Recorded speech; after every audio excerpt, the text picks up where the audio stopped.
Hello everyone and welcome back to the channel. In this simple video I'm gonna show you how you can add the transition to your video in the Capcut apps.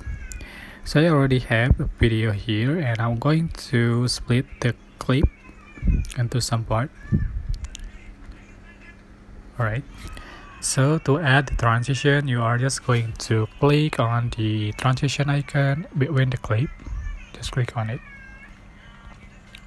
So here's several of the transition, so you can select the transition that you like. For example, we need to select this black and white, and then you can select opacity. Sorry, you can select duration of the transition, and you can apply it to all the clip, or just click check mark to apply it to each clip. Add another transition and you can see for the final result like this. So that's it. It's so basically, but I hope this tutorial was helpful for you. Don't forget to like, comment, share and also subscribe. Thank you so much for watching.